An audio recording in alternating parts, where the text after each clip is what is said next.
रखना है कि नहीं रखना है, तुमको भगवान की पूजा करना है या नहीं करना है, तुमको घूमने जाना है कि नहीं जाना है, तुमको पिकनिक पर जाना है कि नहीं जाना है, तुमको किसी के बर्थडे में शामिल होना है कि नहीं शामिल होना है, किसी की शादी में जाना है कि नहीं जाना है, तुम डिसाइड नहीं करोगे। अपना डिसाइड करना होता है ईगो। जब समय डिसाइड करता है वो समय की पुकार होती है, समय की पुकार, वो समय चाहता है कि तुम ये करो। और जो समय के साथ चलता है, और बोलते हैं समय ही सबसे बड़ा ईश्वर है। समय मतलब ईश्वर, जो ईश्वर के साथ चलता है वो फेल नहीं होता है। इसलिए हमको बोलते हैं समय के साथ चलो। समय ही ईश्वर है, समय ही शिव है, इसलिए उनको महाकाल नाम भी बोला जाता है, क्योंकि वही शिव ही समय है। जो समय के साथ चल रहा है मतलब शिव के साथ चल रहा है, और जो शिव के साथ चल रहा है वो पीछे रह ही नहीं सकता। लेकिन समय है कुछ और करने का, लेकिन अगर आप और कुछ रहे हो तो फेल होना निश्चित है। समय किसी और चीज का हो, अगर आप कुछ और रहे हो तो आप फेल होना निश्चित है। पढ़ने का समय है, टाइम पास कर रहे हो, करो, कोई दिक्कत नहीं। तो समय जब हाथ से छूट जाएगा तो पछताओ। एंजॉय करने का समय है, पढ़ाई लेकर बैठे हो, फेल हो। हर चीज का समय होता है, हर चीज का। जैसे सूर्य निकलने का एक समय होता है और चांद का एक समय होता है, दिन का एक समय होता है और रात का एक समय होता है, हर चीज का एक समय है। और जो समय को पहचानता है, उसको फॉलो करना जानता है, कभी जिंदगी में पीछे नहीं रह सकता। समय जैसे जब छत्रपति शिवाजी महाराज जीत ही रहे थे, किले पे किले जीत रहे थे, औरंगजेब परेशान हो गया। औरंगजेब के अंडर एक राजपूत काम करते थे जिनका नाम था मिर्जा राजा, जयसिंह मिर्जा। जयसिंह मिर्जा राजपूत थे, बहुत ताकतवर थे, उस भारत में बहुत ज्यादा ताकतवर थे। औरंगजेब ने जयसिंह मिर्जा को भेजा कि जाओ मिर्जा और उस शिवाजी के बच्चे को कैद करके लाओ। जब मिर्जा राजा यहां आते हैं तो छत्रपति शिवाजी महाराज, क्योंकि उसकी फौज बहुत बड़ी रहती है, 80,000 की फौज लेकर आता है, और छत्रपति शिवाजी महाराज के पास सेना नहीं होती, बड़ी मुश्किल से 6-7 हज़ार की मराठा की फौज रहती है, 6-7 हज़ार लोग रहते हैं, उसकी 80,000 की फौज, हारना निश्चित था। तब छत्रपति शिवाजी महाराज निर्णय लेते हैं कि उनसे समझौता करना पड़ेगा, अभी लड़ना जरूरी नहीं, लड़ेंगे तो मेरे साथ सब मरेंगे, तो अभी लड़ना जरूरी नहीं, अभी समझौता जरूरी है। तो मिर्जा राजे और छत्रपति शिवाजी महाराज समझौता करते, संधि करते हैं, जिसका नाम दिया गया पुरंदर की संधि, जिसमें छत्रपति शिवाजी महाराज अपने 30 किले औरंगजेब को भेंट करते हैं, और औरंगजेब का 5,000 मनसबदार का पद स्वीकार करते हैं कि शिवाजी महाराज के साथ औरंगजेब के 5,000 मनसबदार मतलब सिपाही होंगे, तो शिवाजी महाराज औरंगजेब के अंडर आते हैं। लेकिन जब वो आगरा जाते हैं औरंगजेब से मिलने के लिए और उनको छोटे राजाओं में खड़े करने का बोलता है औरंगजेब, तो दिमाग खराब हो जाता है। ऐसे ऐसे राजा जो छत्रपति शिवाजी महाराज के सामने नजरें उठाने की हिम्मत नहीं कर सकते, उन राजा को औरंगजेब ज्यादा इंपॉर्टेंस देता है, और छत्रपति शिवाजी महाराज को जब इंपॉर्टेंस नहीं देता उनका दिमाग हिल जाता है। उसको चैलेंज करके आते हैं कि मैं खुद राजा हूं और मुझे मेरा स्वाभिमान प्यारा है, ये जिन राजाओं को मेरे आगे खड़ा किया है ना तुमने, वो मुझसे नजरें मिलाने की हिम्मत नहीं कर सकते, वो वीरता में मेरे सामने खड़े होने का साहस नहीं कर सकते, और उनको मुझसे ज्यादा इंपॉर्टेंस दिए। औरंगजेब चाहता था शिवाजी महाराज का मनोबल तोड़ना, लेकिन शिवाजी महाराज उसकी ही वोट लगा के आ जाते हैं, उसकी ही कोर्ट में, उसके ही दरबार में। उसके बाद शिवाजी महाराज को कैद करके रखता है, लेकिन कुछ दिनों बाद उनका बेटा और शिवाजी महाराज दोनों वहां से भाग जाते हैं। भागना जरूरी है, लड़ना नहीं, हर जगह लड़ा नहीं जाता, कुछ जगह बुद्धि की, युक्ति की जरूरत होती है। हर किसी से उलझना नहीं है, जहां जरूरत हो से वही उलझना है। जब लग गया कि अब इसके बिना, लड़ने के बिना काम ही नहीं चल पाएगा, सिर्फ तभी लड़ना है, नहीं तो उसको टालने की कोशिश करना।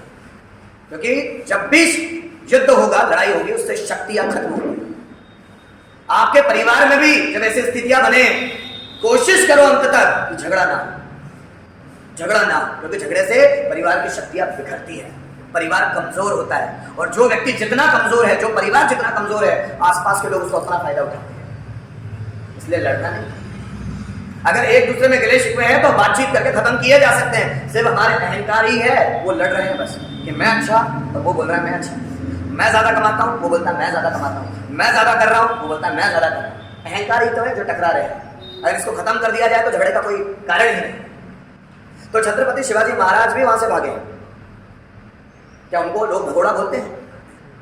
समय, परिस्थिति और संजोग, समय जो बोलता वही करना होगा। अगर समय है भागने का तो भागना पड़ेगा। अगर शेर 2 कदम पीछे लेता है तो उसका मतलब ये नहीं कि शेर डर गया, शेर लंबी छलांग लगाना चाहता है, इसलिए वो 2 कदम पीछे लेता है। क्या मेरी बात समझ में आया?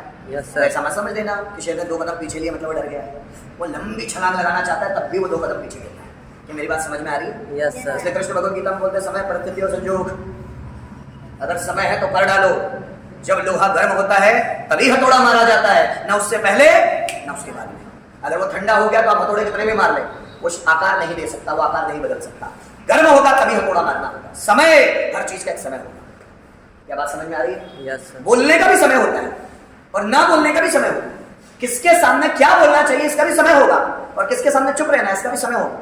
कम्युनिकेशन स्किल ज्यादा अच्छी किसकी हो जाएगी? जिसको ये पता चल जाएगा कि किसके सामने बोलना है, कितना बोलना है, कैसे बोलना है, और किसके सामने रुकना है, किसके सामने चुप रहना है, किसके सामने कम बोलना है। अगर ये फर्क हो गई तो आपकी कम्युनिकेशन स्किल डेवलप हो जाएगी। हर एक व्यक्ति को अपने सीक्रेट नहीं बताया जाता, किसी को जो लायक बन गया उसको बताया जाता है। समय डिसाइड करेगा किसको बताना है, तुम नहीं। तो मैंने ऐसे बहुत सारे रोतड़े लोगों को देखा है जो रो रो के अपने सीक्रेट सबको बता देते हैं, अपने घर परिवार की स्थितियां सबको बता देते हैं। अरे फिर तुम कमजोर हो जाओगे ना। अपने घर परिवार की स्थिति किसी को बताई जाती है क्या? भले गरीब हो, कोई दिक्कत नहीं है, पर रो रो के क्यों बताना? वो आपको लोग कमजोर समझने लगेंगे ना आपके बारे में। सब जब लोग जान जाते हैं ना तो आपका मखौल उड़ाते हैं, मजाक उड़ाते हैं। इसलिए समय, परिस्थिति और संजोग, परिस्थिति बनेगी तभी करेंगे, नहीं तो नहीं करेंगे कोई भी। समझे मेरी बात कि नहीं समझे? yes. बहुत सारे लोग पहले ठान लेते 16 सोमवार रखूंगे, 8 महालक्ष्मी के व्रत। मैं बार बार बोलता हूँ जिंदा रहोगे तब तक, गारंटी है इसकी। कितने कंफर्म हो के जिंदा रहोगे? किसी चीज की यहाँ कोई गारंटी नहीं है भाई। अगले सांस निकलेगी कि निकलेगी इसका भी भरोसा नहीं। मतलब 16 सोमवार इतना कैसे करेंगे? 16 सोमवार मतलब 4 महीने, तुमको गारंटी तुम जिंदा रहोगे? मतलब कितने गारंटेड है लोग? तुमको पता है कि सब हो जाएगा, इतने गारंटेड है, तो कैसे इतनी फ्यूचर की प्लानिंग कर लेते जाते? ज्यादा अभी से अभी काम कर करके मजा, महत्वाकांक्षा, अभी की आकांक्षा उसको महत्व कर काम करते चलो। कल रहोगे कि नहीं रहोगे ये भी नहीं पता, और प्लानिंग 10 साल बाद की बना। हम बहुत सारी चीजें लेना चाहते हैं, बहुत बड़े जॉब पर पहुंचना चाहते हैं, हो सकता है जॉब पे लगे और 1 महीने बाद मौत हो जाए। सरदार वल्लभ भाई पटेल प्रधानमंत्री बनने वाले थे, महात्मा गांधी ने मना किया, जवाहरलाल नेहरू बन गए, और ज्यादा से ज्यादा मैं बोलूँगा 2-4 साल, 2 या 3 साल के अंदर उनकी मौत हो गई। वो भी ज्यादा बोल दिया मैंने, 8 या 10 महीने, जहाँ तक मैं गलत ना हो तो 8 या 10 महीने बाद उनकी मौत हो गई। प्रधानमंत्री बन भी जाते तो मौत तो आनी ही थी वैसे। तो यहाँ कोई इसके लिए रुका नहीं, कुछ भी हो सकता है, कभी भी कुछ भी हो सकता है। इसलिए हर पल को जीना बहुत अच्छे से पड़ेगा। इसलिए जो कृष्ण है ना, उनके टारगेट नहीं, इसलिए वो कुछ भी करते हैं, वो जहाँ जाते हैं वहीं बढ़ जाते हैं। उनके परिवार को छोड़ छोड़ के महीनों महीनों रहते हैं, परिवार से चिपके थोड़ी रहते हैं। पत्नियों को छोड़ छोड़ के महीनों महीना, कभी वो इंद्रप्रस्थ में है, कभी हस्तिनापुर में है, तो कहीं कहीं, बस पत्नियों को छोड़ छोड़ के। और हम लोग तो छोड़ ही नहीं पाते। हम लोग अगर कहीं जाते भी हैं तो भी पत्नी को साथ में लेके जाते हैं, मन में वो क्या कर रही होगी, मेरा बेटा क्या कर रहा होगा, कहीं वो रो तो नहीं रहा होगा, तो वहीं रहता। आया क्यों होता? ऐसा होता है कि हम किसी दूसरे की शादी में गए, दूसरे गाँव, मैं इतनी चिंता नहीं करता। मुझे कृष्ण ने कुछ तो सिखाया, इतनी चिंता नहीं करता हूँ कि अगर मैं पत्नी को छोड़ के आया हूँ तो वो क्या कर रही होगी, बच्चा क्या कर रहा होगा, कैसे ले रहा होगा। अरे छोड़ दे, ईश्वर के भरोसे छोड़ो, भरोसा करो ईश्वर, वो सब संभाल लेंगे, वो सब देख लेंगे। लेकिन लोग बहुत सारे चिंतित होते हैं, कितना क्यों, अरे उनको घर पर छोड़ के आया, कैसे होगा, उनका कौन देखेगा, उनको सब देखेगा। तुम जब नहीं थे तब भी उनको कोई देख रहा था, और जब तुम नहीं होंगे तब भी उनको कोई देख रहा होगा। तुम्हारे रहने से उनको थोड़ी ना हो जाएगा, तुम्हारे रहने से सब कुछ। जिनके मम्मी पापा के डेथ हो जाती है, क्या वो बच्चे पलते नहीं? पलते नहीं क्या? तुम्हारे टेंशन लेने से क्या होगा? बस कम ज़्यादा थोड़ा बहुत हो सकता है, लेकिन यहाँ किसी के आने या किसी के जाने से कोई चीज़ें रुकती या बनती नहीं है। आप ये मत सोचना, जैसे बहुत सारे लोग सोचते हैं कि मेरा घर मेरे कारण ही चलता है, तुम नहीं रहोगे तो किसी और के कारण चलने लगेगा। ये घमंड किस लिए पाल बैठे? ये घमंड ही तो है। समय, परिस्थिति और संजोग। समय है तो आप जिंदा हो, समय नहीं तो निपट जाओगे। क्या बात समझ